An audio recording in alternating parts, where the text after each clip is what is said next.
राहुल और शिखा का प्यार।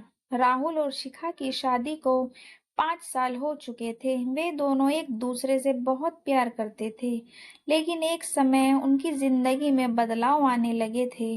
राहुल एक बिजनेसमैन था और शिखा एक स्कूल में शिक्षिका थी। दोनों के पास अपने अपने काम के कारण बहुत कम समय रहता था और वही धीरे धीरे उनके रिश्तों में दरार डलने लगी।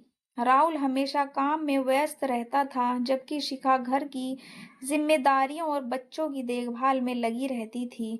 शिखा को लगता था कि राहुल ने उसे नजरअंदाज करना शुरू कर दिया है और राहुल को लगता कि शिखा उसे समझ नहीं पा रही है। वे दोनों अपने अपने मामलों में उलझे हुए थे और कोई भी एक दूसरे से बात नहीं करता था। एक दिन शिखा ने ठान लिया कि उसे राहुल से इस बारे में बात करनी चाहिए। वह घर में बैठी थी और राहुल ने उसे फोन किया। शिखा ने बिना कोई तकलीफ जवाब दिया, फोन रखा और फिर राहुल से सीधा बात करने का फैसला किया। रात के खाने के दौरान शिखा ने धीरे से राहुल से पूछा, क्या तुम्हें लगता है कि हम एक दूसरे से दूर होते जा रहे हैं? राहुल चौंका और थोड़ी देर के लिए चुप हो गया। फिर कहा, शिखा, तुम्हारा सवाल मुझे चौंकाता है, लेकिन सच तो यह है कि मैं भी यही महसूस करता हूँ। मैं जानता हूँ कि मैं काम में बहुत व्यस्त हूँ, लेकिन तुमसे दूर जाने का मेरा कोई इरादा नहीं था। शिखा को यह सुनकर राहत मिली, लेकिन उसने अपनी भावनाओं को पूरी तरह से व्यक्त किया। उसने कहा, राहुल, मुझे सिर्फ यह चाहिए कि मैं तुमसे थोड़ा समय निकालकर बातें करूं। मैं समझती हूँ कि तुम्हारी जिम्मेदारियां हैं, लेकिन जब मैं तुम्हारे साथ समय नहीं बिताती तो मुझे लगता है कि मुझे कोई प्राथमिकता नहीं दे रहा।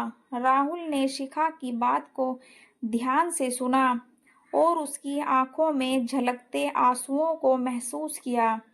वह खड़ा हुआ और शिखा के पास आया और उसका हाथ पकड़ते हुए बोला, मुझे सच में खेद है शिखा, तुम मेरी जिंदगी का सबसे महत्वपूर्ण हिस्सा हो और मैं तुम्हें कभी भी अकेला महसूस नहीं करना चाहता। मैं वादा करता हूँ कि मैं अपनी प्राथमिकताओं को फिर से देखूंगा और तुम्हारे साथ ज्यादा समय बिताऊंगा। दोनों ने एक दूसरे को गले लगाया और महसूस किया कि एक छोटी सी बातचीत ने उनकी शादी को फिर से नया जीवन दे दिया। राहुल ने समझा कि काम से ज्यादा जरूरी उसकी पत्नी और परिवार है और शिखा ने समझा कि राहुल का प्यार और प्रयास कभी कम नहीं हुआ था, बस वह अपने काम में बहुत खो गया था। समझ और विश्वास ही एक ऐसे रिश्ते की असली ताकत होती है और राहुल और शिखा ने इस अनुभव से यही सीख दी है। दोस्तों, आप हमारे चैनल पर नए हो तो चैनल को सब्सक्राइब करें और कहानी पसंद आई हो तो लाइक, शेयर और कमेंट ज़रूर करें। Thank you.